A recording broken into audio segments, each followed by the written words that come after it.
Hi hello and welcome நண்பா. இது உங்கள் வாய்ஸ் ஆஃப் சங்கர். நான் உங்கள் சங்கர். நேற்றைய முன்தினம் கர்நாடக வனத்துறையினர் 3 தமிழ் நபர்கள் நம்ம தமிழ்நாட்டை சேர்ந்த நபர்கள் சுட்டுக் கொல்லப்பட்டிருக்காங்க. அதுக்கு அவங்க கூறின காரணம் என்னன்னு பார்த்தீங்கன்னா, அதாவது இவங்க சைடு சொன்னது என்னன்னா, மேய்ச்சலுக்கு போன மாடுகள் தொலைந்து போனதுனால காட்டுக்குள்ள தேட போன நபர்கள் தான் அவங்க 3 பேரும். அந்த தேடி அவங்க தமிழ்நாடு வனத்துறையோட எல்லையை தாண்டி கர்நாடக வனத்துறைக்குள்ள என்டர் ஆயிட்டாங்க அப்படிங்கிற மாதிரி அவங்களோட குடும்பத்தினர் எல்லாருமே சொல்றாங்க. ஸோ இதுல என்ன நடந்துச்சு, இதுல டி.கே. சிவகுமார் ஒரு கேவலமான விஷயத்தை பத்தி பேசியிருக்காரு. அதை பத்தி நம்ம பார்க்க போறோம். வீடியோக்குள்ள போறதுக்கு முன்னாடி மறக்காம நம்ம சேனலை சப்ஸ்கிரைப் பண்ணிருங்க, லைக் பண்ணிருங்க, தொடர்ந்து நம்மளோட இணைந்திருங்க. ஓகே, இப்போ என்னன்னு பார்த்தீங்கன்னா, அவங்க அந்த இதுக்குள்ள கர்நாடக வனத்துறைக்குள்ள போறாங்க. வனத்துறை சரகத்துக்குள்ள போன உடனே இவங்க 3 பேரையும் சுட்டுக் கொள்றாங்க. இதுக்கு முன்னாடி இதே மாதிரி ஒரு சம்பவம் நடந்தது. என்னன்னு பார்த்தீங்கன்னா, வேலைக்காக விறகு வெட்டுறதுக்காண்டின்னு சொல்லிட்டு இவங்களை தவறுதலா கூட்டிட்டு போன அந்த தமிழ்நாட்டுக்காரங்க எல்லாரையுமே சுட்டு கொண்டிருக்காங்க. இந்த மாதிரி சம்பவங்கள் நடந்து அது வரலாற்றுல இருந்து அழிக்கப்படணும்னு நினைக்கிட்டு இருக்க நேரத்துல இப்போ மேய்ச்சலுக்கு போன மாடுகளை தேடி போன ஒரு 3 பேரை சுட்டு கொண்டிருக்காங்க. அவங்ககிட்ட இருந்து கைப்பற்றப்பட்டதா இவங்க ஆயுதங்கள்னு அப்படின்னு சொல்லி காட்டுறாங்க. அந்த ஆயுதங்கள்ல ஒரு 4 துருப்பிடித்த கத்திகளும் ஒரு பேட்டா செப்பலை புதுசா ஏதோ செருப்பு கடையில இருந்து வாங்கிட்டு வந்து வச்சிருக்காங்க. ஒருத்தன் செருப்பு போட்டுட்டு போறான். நம்மளே ஒரு அதுவும் ஒயிட் கலர் பேட்டா செருப்பு உங்களுக்கே தெரியும். மேல ஒயிட், நடுவுல ப்ளூ இருக்கும், கீழேயும் அந்த ப்ளூ கலர் இருக்கும், மேலே ஒயிட் இருக்கும். நம்மளே அந்த பேட்டா செருப்பு கடையில இருந்து வாங்கிட்டு ஒரு 10 மீட்டர் போட்டு நடந்து வந்தாலே அதில் அழுக்காயிரும். ஆனால் அந்த செருப்பு புதுசா இருக்குங்க, பலன்னு. இந்த மாதிரி இதை கொண்டு வந்து காமிச்சு அவங்க நாட்டு துப்பாக்கி வச்சு கிட்டத்தட்ட 18 கிலோ வரைக்கும் காட்டில் தடை செய்யப்பட்ட விலங்குகளை வேட்டையாடி கறிகள் மாமிசத்தை வச்சிருந்தாங்க அப்படின்னு சொல்லி சொல்றாங்க. சரி, மாமிசத்தை வச்சிருந்தாங்க, அவங்களை எதுக்கு சுட்டிங்கன்னு கேட்டதுக்கு அவங்க நாட்டு துப்பாக்கி வச்சு எங்களை தாக்க வந்தாங்க அப்படிங்கிற மாதிரி சொல்றாங்க. எனக்கு புரியாத விஷயம் என்னன்னா, 3 பேர் சேர்ந்து நாட்டு துப்பாக்கி வச்சு உங்களை தாக்க வந்தாங்கன்னா முதல்ல சுட வேண்டியது காலுக்கு கீழே, முட்டிக்கு கீழே அவங்கள சுடணும். முட்டிக்கு கீழே சுடலாம், எவ்வளவு வழிகள் இருக்கு. முட்டிக்கு கீழே சுட்டுட்டு எப்படி இருந்தாலும் அவங்க அந்த காயத்துல இருந்து தப்பிக்க போறது இல்லை. அதுக்கப்புறம் நீங்க ஃபோர்ஸை வர வச்சு நீங்க அவங்கள பிடிச்சிருக்கலாம். ஆனா இவங்க என்ன பண்ணியிருக்காங்கன்னா, எடுத்த உடனே சுட்டு அவங்க சாகடிக்கப்பட்டிருக்காங்க. இதற்கு டி.கே. சிவகுமார் அவர்கள்ட்ட இந்த விஷயத்த கேட்குறாங்க, கர்நாடக முதலமைச்சர்கிட்ட. இந்த மாதிரி தமிழக முதலமைச்சர் கண்டனம் தெரிவிச்சிருக்காரு இந்த விஷயத்துக்கு, இதை பத்தி நீங்க என்ன நினைக்கிறீங்க அப்படின்னு கேட்கும்பொழுது டி.கே. சிவகுமார் என்ன தெரியுமா சொல்லியிருக்காரு? உங்க வேலையை நீங்க பாருங்க, எங்க வேலையை நாங்க பாக்குறோம், எங்களுக்கு தெரியும் என்ன பண்ணணும்னு. உண்மையிலே ஒரு முதலமைச்சர் பேசக்கூடிய வார்த்தையா இது?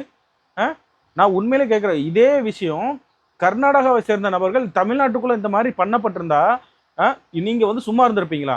பாரிசாலன் கூட கொஞ்ச நாளைக்கு முன்னாடி சொல்லியிருந்தாரு, கர்நாடகாவை சேர்ந்த ஒரு லாரி டிரைவரோ சாரி ஒரு கார் வந்தது, அதுல கர்நாடகாவோட அந்த கொடியை கட்டி இருந்தது, அவுத்துட்டு போங்க, இங்க உங்க அந்த கொடியை பறக்க விடக்கூடாதுன்னு சொல்லி சொன்னாங்கன்னு சொல்லிட்டு அதுக்கு அந்த நபருக்கும் இவங்களுக்கும் வாக்குவாதமாகி அந்த நபர் தாக்கிட்டாருன்னு சொல்லிட்டு அந்த நபர் இன்னமும் நான் பேலபிள் உள்ள இருக்காரு. ஆனா ஒரு 3 பேரை சுட்டு கொண்டுட்டு உங்க வேலையை நீங்க பாருங்கன்னு அசால்ட்டா ஒரு முதலமைச்சர் சொல்றது எவ்வளவு ஒரு மோசமான விஷயம். தமிழக அரசு அந்த இந்த விஷயத்த சொல்லிட்டு அவர் அசால்ட்டா இருக்கிறாரு. நியூஸ் சேனல்ல கூட வருது, உங்க வேலையை நீங்க பாருங்கன்னு சொல்லியிருக்காருன்னு. இவங்களுக்கு என்ன, எனக்கு ஒண்ணு புரியல. காவிரி விவகாரத்துல தண்ணி தர மாட்டேன், தமிழர்கள் சப்போஸ் எல்லையை தாண்டி போனா இலங்கை மீனவன் இலங்கை தான் மீனவர்களை பூரா சுட்டுக் கொள்றான்னு பார்த்தா பக்கத்து ஸ்டேட்டு இவன் என்னன்னா தாண்டி அந்த எல்லையை தாண்டி அவங்க மாடை தேடி போனதுக்கு சுட்டு கொண்டிருக்கானுங்க. கேட்டா என்னன்னா அவங்க மாமிசம் வச்சிருந்தாங்கிறாங்க. இதுக்கு ஸ்பெஷல் எஸ்ஐடி அமைக்கணும் அப்படின்னு சொல்லிட்டு கர்நாடகாவுக்கு வலியுறுத்தினதுக்கு உங்க வேலையை நீங்க பாருங்க, சிபிஐக்கு மாற்றணும்னு சொல்லியிருக்க கோரிக்கை முன் வைக்கணும்னாரு இவங்க சொல்லிட்டு இருக்காங்க. அந்த கண்டனம் தெரிவிச்சதுக்கே உங்க வேலையை நீங்க பாருங்கிறாரு. சிபிஐக்கு மாற்றணும்னு சொல்ல இவர் கேட்பாரா? கண்டிப்பாக இது கோர்ட் மூலமாக தான் முடியும். தமிழக அரசு எவ்வளவு சீக்கிரம் கோர்ட் அணுகணுமோ அணுகணும். இவங்க இதெல்லாம் பேச்சுவார்த்தை நடத்தி ஒரு புண்ணியமும் கிடையாது. ஏன்னா இதுக்கு முன்னாடி காவிரி நீர் விவகாரத்துல தமிழ்நாடு முதலமைச்சர் நான் கர்நாடகாவில் சந்திக்கிறேன்னு சொன்னப்போ அவரு நீங்க வர வேண்டாம், இங்க உள்ள சிச்சுவேஷன் சரியில்லை அப்படின்னு சொல்லியிருக்காரு. ஆனா ஒரே ஒரு விஷயம் என்னன்னா, தமிழக முதல்வர் சொன்னதை தமிழக முதல்வர் பிரஸ் மீட் கொடுக்கல, இவர் தான் அங்க பிரஸ் மீட் கொடுக்குறாரு, தமிழக முதல்வர் என்னை சந்திக்க வராருன்னு சொல்லிட்டு. அப்ப அவருக்கு பாதுகாப்பு கொடுக்க, அதாவது ஒரு ஸ்டேட்டோட முதலமைச்சர் வரும்போது அவருக்கு பாதுகாப்பு கொடுக்க வக்கில்ல. ஆனா காட்டுக்குள்ள போன, அதுவும் நாட்டு துப்பாக்கி வச்சிருந்தாங்கிற காரணத்துக்காண்டி நான் சுட்டு கொண்டேங்கிறாங்க. அவங்க கையில துப்பாக்கி இருந்துச்சான்னு கூட தெரியல. அவங்க வேட்டைக்கு போற, அதாவது ரெகுலரா வேட்டைக்கு போய் இந்த மாதிரி இல்லீகல் ஆக்டிவிட்டிஸ்ல ஈடுபடுற நபர்களும் கிடையாதுன்னு அவங்க குடும்பத்தார் எல்லாரும் அடிச்சு சொல்றாங்க. அந்த 3 பேரை சுட்டு கொண்டதுக்கு என்ன வேணா பண்ணிருக்கட்டும், சுடுறதுக்கு உங்களுக்கு யார் அதிகாரம் கொடுத்தா? வனத்துறையினரா இருந்தாலும் சரி, யாரா இருந்தாலும் சரி, புலிகள் இந்த மாதிரி தடை செய்யப்பட்ட விலங்குகளை வேட்டையாடினாலுமே அரெஸ்ட் பண்ணி அவங்கள கோர்ட்ல ப்ரொடியூஸ் பண்றதுக்கு தானே ரைட்ஸ் இருக்கு.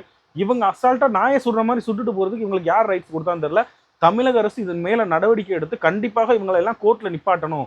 கோர்ட்ல நிப்பாட்டி கர்நாடக அரசும் இதுக்கு முழு பொறுப்பு அப்படின்னு சொல்லி கர்நாடக அரசு கொடுக்கணும். தமிழக அரசு நஷ்டேடு அறிவிச்சிருக்காங்க.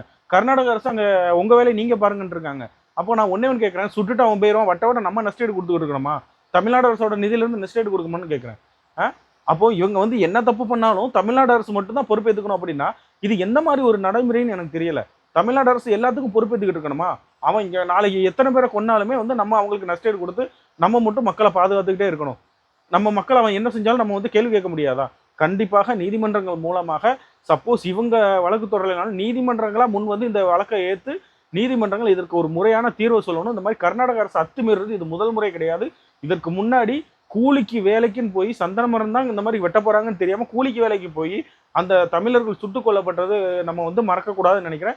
இது 2வது முறை. அதனால கண்டிப்பாக தமிழ்நாடு அரசு ஒன்று நடவடிக்கை எடுக்கணும்.